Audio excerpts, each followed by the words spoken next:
Imagine trying to stop, like, a Category 5 hurricane with a math equation. Or imagine trying to punch a computer virus until it just stops crashing your hard drive. Right, which sounds completely absurd. Exactly, because usually we think of raw physical power and pure calculating intellect as, completely separate tool sets. You bring the storm to a battlefield and you bring the system to a laboratory. Yeah, we prefer to keep our categories neatly siloed because the alternative is just chaotic. I mean, you don't ask a prize fighter to debug a server cluster. No, you definitely don't. But that separation is exactly what today's source material attempts to completely dismantle. Right. We're doing a deep dive into a highly unusual, honestly wild piece of multiversal lore. It's titled Bibebibebibe Magazine, The Dragon Rift Saga, and it was published on May 25, 2026. And the sources we have for this deep dive are a bizarre mix, really fascinating. Oh, totally. We're pulling from a web portal, some highly specific character design briefs, episodic script snippets, embedded animation code, of all things. Yes, that part is really unique. And finally, a dense philosophical manifesto from Trueflow Games and Cosmic University. So my goal today, as the resident lore enthusiast, is to break down the narrative of this crossover. It drops entirely original characters right into the middle of the Dragon Ball cosmic hierarchy. Which is a bold move. Huge move. And I want you to act as our technical analyst today. I need you to decode the underlying mechanics of this universe for us. I can definitely do that. Awesome. Because the core mission we need to uncover for you listening today is how this saga demands an absolute perfect unity of mind and strength to maintain the balance of the realms. Well, to even begin understanding the narrative, we really have to look at the physical and visual rules governing this specific universe first. Because they aren't just normal rules. No, they aren't. In the Dragon Rift Saga, character designs operate as literal physics engines. Which is such a cool concept. It really is. The animation cues provided in the source material dictate exactly how reality bends around these figures. So we need to look at the two main figures here, Dr. Melvin Sewell and Saikou Venga. I was geeking out over this because the visual contrast between these two is just staggering. It's day and night. Literally. So Dr. Melvin Sewell is described as tall, dark-skinned, with this purple, spiky fade hair and glowing pink eyes. And he wears what the text calls hybrid tech robes with circuit-like luminescence. He is the visual embodiment of a quantum supercomputer. Yes, exactly. But instead of letting him stand alone in the story, the creator pairs him with Saikou Venga, who is entirely ethereal. Completely different vibe. No, completely. Saikou has blue-violet flame hair, glowing white-blue eyes, and he wears this intricate rune armor. So you have Sewell, who's deep, hard sci-fi, and Saikou, who is just ancient myth. And the source material uses the animation notes to build a structural dichotomy between them. It goes way beyond just aesthetics. It actually dictates how they manipulate spatial reality. Wait, how does a character design change spatial reality? Well, for Dr. Sewell, the animation notes dictate a tech pulse. His aura is actually tethered to a rigid frame rate. Yeah, it pulses rhythmically, almost algorithmically, right along with his speech. When he activates his quantum gates, the brightness of his eyes is tied to a specific computational metric. That is so precise. Exactly. Oh, His movements are keyframed with exact mechanical precision. And then you have Saikou's animation cues, which basically abandon all that rigidity. Completely. The text says his lighting represents divine flow. His aura doesn't pulse to a rhythm at all. It's procedurally generated to flow organically, like plasma. Right, like a living thing. Yeah, the sigils on his armor shimmer dynamically, and his hair flickers unpredictably. While Sewell moves with that algorithmic precision you mentioned, Saikou moves like a literal storm. So think about what that means from a rendering perspective, You have one character operating on strict mathematical loops and another operating on chaotic procedural generation. But that brings up a massive physical contradiction. It does. We are putting algorithmic precision right next to an unpredictable storm of plasma. By all logical metrics of this universe's physics, shouldn't they instantly repel each other? They absolutely should. Like, they should crash the engine, or at the very least, cause some catastrophic explosion when their auras intersect. That would totally be the expected outcome, but the creators embedded a really crucial detail in the character brief under a specific section labeled aura interaction. Oh, right. I remember reading that. Yeah, the text explicitly mandates that when Sewell and Saikou share the same spatial coordinates, their energies do not clash. They don't repel at all. No, they actually synthesize. They merge into a unified violet-pink corona. taking Sewell's rigid pink tech pulse and just weaving it seamlessly into Saikou's chaotic blue-violet divine flow. That is such a striking image. And this visual synthesis foreshadows the entire philosophical framework of the saga. Right, before the story even really starts. Exactly. Before we read a single line of dialogue, the physics engine itself is making an argument. It's arguing that these two opposing forces, the calculation and the storm, are meant to harmonize. They are two halves of a complete functioning system. Okay, so let's carry that visual rule into the narrative space, because dropping these two into the Dragon Ball universe is a wild choice by the creator. It really throws a wrench in things. It does. That cosmic hierarchy, as you probably know if you follow the lore, is based almost entirely on kinetic energy, martial arts, and just pure physical dominance. Right. It's all about raw power. So dropping a quantum physicist into that environment is highly disruptive. It forces a total reevaluation of what actually constitutes power in that universe. Yeah, so let's walk through the episodic breakdown.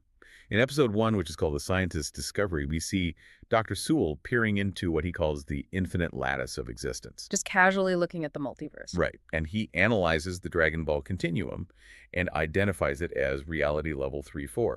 He notes it has an informational density far beyond his own continuum. Which is a really interesting way to phrase it. Look at the terminology Sewell uses there. Yeah. He isn't measuring power levels or ki or physical strength like a scouter would. No, not at all. He is measuring informational density. So, to a mind like Sewell's, a universe filled with planetary-scale energy blasts and literal martial arts deities, it's just a massive collection of complex data variables. He perceives the whole reality entirely as code. Exactly. And of course, right on cue, Goku steps in. We already know his entire philosophy is, well, punch it until it's fixed. Pretty much, yeah. So seeing him react to a guy who weaponizes pure computation is a brilliant clash of paradigms. Goku looks at Sewell and immediately recognizes his unique power. Which says a lot about Goku, actually. It does. Goku notes that Sewell's strength isn't in fighting, but in thinking. And Sewell confirms it. He says his mind is his weapon. Goku's acknowledgement there is highly significant. By recognizing thinking as a valid form of strength, he effectively places Sewell's intellect on the exact same tier as physical martial arts mastery. Which is huge for the Dragon Ball universe. Right. Sewell's mind is a weaponized computational engine, and it's capable of parsing the massive data structures of this reality level 3-4. Okay, so then we hit episode 2. The warrior emerges, and the other half of the equation finally arrives. Saikou Venga emerges from the rift. Here comes the storm. Yep. And the narrator notes that Saikou actually senses Shenron's call. The lore details for Saikou's origin are incredibly dense here. Chapter 1 notes that Saikou is born between slip flow and counterflow and is marked by an SH1 resonance. Okay, I definitely need a translation on that jargon. We are talking about a divine magical being, but the author is applying highly technical, pseudo-physical terms to him. What on earth is slip flow and SH1 resonance? Sure, so slip flow and counterflow represent the frictional boundaries between dimensions. Like the space between universes. Essentially, yes. It's the sheer force generated when one reality physically grinds against another. Saikou is literally born in that friction. Okay, that makes sense. Yeah. And the resonance. The SH1 resonance implies a specific vibrational frequency. It indicates that Saikou operates on the exact harmonic wavelength as Shenron, the eternal dragon. Oh, so he's basically tuned to the dragon's frequency. Right. The text is taking divine magic and applying strict mathematical categorization to it. So when Saikou steps out of that dimensional friction, Goku's reaction is entirely predictable. He wants to fight him. Obviously. Goku senses the power and just wants to spar with the magical hurricane, but Sewell's reaction is the complete opposite. Sewell serves as the technical bridge in this scene. Yeah, he doesn't power up, he just runs diagnostics on Saikou. And Sewell calculates that Saikou's energy output perfectly resonates with Shenron's frequency. So the tech pulse is measuring the divine flow. Sewell translates the mythical into the mathematical, which proves that Saikou isn't just some random chaotic energy. Right, there's a pattern to it. Exactly. He operates on a measurable, specific frequency that links directly back to the fundamental architecture of the universe. And this diagnostic approach really sets up the climax in episode 3, which is called Shenron's Warning. Shenron appears and issues a pretty dire message to Goku, Saikou, and Sewell. A warning about their presence, right? Yeah, he says that their very presence, this intersection of vastly different multiversal variables, has severely disturbed the cosmic balance. And even while staring down a literal wish-granting dragon, Sewell's diagnostic mind remains completely active. He never turns it off. Never. He observes that Shenron perceives him as part of the universe's informational fabric. Sewell is just constantly reading the code of his environment. But the consequence of that cosmic disturbance is the birth of something called a Riftspawn. A tear in the fabric of their reality has manifested into an actual threat. And Goku immediately wants to fight it. Of course he does, because that is his only mechanism for solving problems. But Shenron rejects Goku's approach completely. Yeah, he lays down the ultimate condition for victory, which really serves as the crux of this entire narrative arc. Shenron states that the Riftspawn can only be defeated through the unity of mind and strength.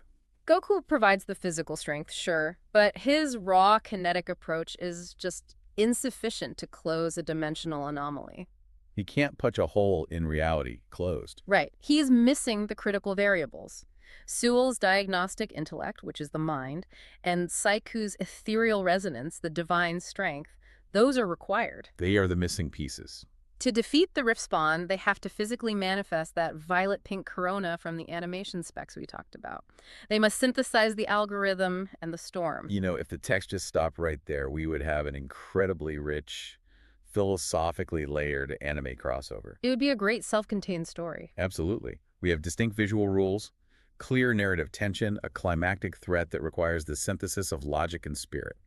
But the source material takes a massive, jarring turn right at the end. It really does. The final sections of the source document frame this entire saga not just as fiction, but as a tool for analyzing actual reality. Which is where things get wild. Yeah, we encounter the sovereign diagnostic disclaimer. It radically shifts the tone from a fun sci-fi fantasy narrative to this heavy structuralist broadcast. Okay, hang on. I'm really struggling with this jump. You're telling me a Dragon Ball crossover with a giant dragon, a guy shooting plasma out of his armor, and a quantum physicist is actually a dense political science thesis on societal collapse. I know, it sounds crazy. That feels like a massive stretch. Is the creator just over-intellectualizing a cartoon? Well, the creator anticipates that exact skepticism, and I want to be clear here. We have to report on this impartially because the text demands a very careful structural reading. Right, we're just looking at what they wrote. Exactly. We aren't taking sides or endorsing the viewpoint. We are just conveying the ideas in the source material.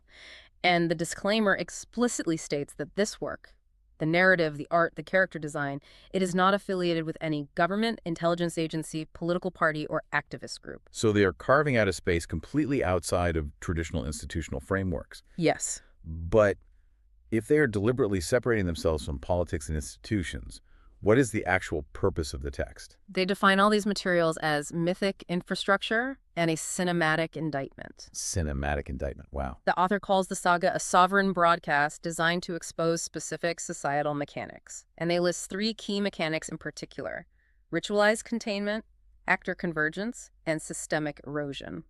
That is heavy. It gets heavier. Furthermore, the text claims the interpretations, glyphs, and collapse protocols woven into the story are diagnostic tools. So again, we aren't validating this idea of systemic erosion, but we really do need to look at the incredible intellectual architecture the creator built around the fictional story to make this point. So let's unpack those terms, because actor convergence and systemic erosion, they sound incredibly dense. If this is supposed to be a diagnostic tool, how do those concepts translate from the story to the real world? Think of systemic erosion as the slow, invisible decay of real-world institutions and societal foundations. Okay, so the foundation crumbling over time. Right. So the author isn't just writing a monster when they create the Riftspawn. They are conceptualizing what happens when a society loses its balance. It's a manifestation of that decay. And what about actor convergence? Actor convergence refers to the individuals in that society, the actors losing their unique agency and just conforming to predictable, ritualized behaviors, often to their own detriment. So basically people just going along with a broken system because it's all they know. Exactly. The author is essentially using pop culture as a Trojan horse. That makes a lot of sense.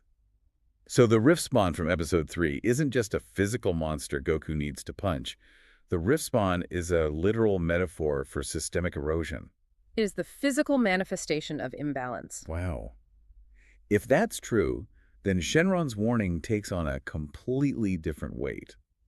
Shenron said the Riftspawn can only be defeated through the unity of mind and strength. Right. Wait, so how does this mythic infrastructure actually work as a diagnostic tool for us? Like if I'm looking at my own life or our society's systemic erosion, how do I use a fictional violet-pink corona to fix it? It's really about recognizing your default response to chaos. Okay, how so? The text argues that when systems collapse or face severe erosion, human beings tend to retreat into extremes. We either become hyper-logical and rigid, trying to compute our way out of a spiritual crisis. Like Sewell operating without Saikou. Exactly. Or, on the flip side, we become pure reactionary emotion, throwing unguided anger at a structural problem. Like Saikou operating without Sewell. Right. So the diagnostic is basically asking you to look at a failing system and identify which half of the equation is missing. Yes. The story is a blueprint. It asks the reader to become Dr. Sewell, to look at the world, recognize the systemic erosion, and apply a rigorous diagnostic intellect to it. You have to measure the informational density of the problem. But Sewell can't close the rift alone. That's the entire point of the aura interaction rule we talked about earlier. Exactly. He needs the other half. Sewell's diagnostic mind has to merge with Saikou's divine flow. The tech pulse literally needs the organic plasma to work. And if the text is a cinematic indictment of systemic erosion, it is arguing that you cannot fix a broken society purely with cold algorithmic logic. You can't just build a better spreadsheet to fix a cultural collapse. No, you can't. You need the SH1 resonance, you need the mythic infrastructure, you need the spiritual or ethereal willpower represented by Saikou to drive the precision of Sewell's intellect. It's like the creator elevates these characters from mere pop culture figures to fundamental human archetypes. They really do. Dr. Melvin Sewell is the archetype of the sovereign intellect, and Saikou Venga is the archetype of unfiltered divine truth. When they stand together and create that violet-pink corona, it isn't just a cool animation choice for a fight scene. Far from it. It is a visual representation of the exact psychological and spiritual state the author believes is necessary to combat societal decay. It demands that we stop treating the mind and the spirit, or, logic and emotion, as opposing forces that crash the engine. Right.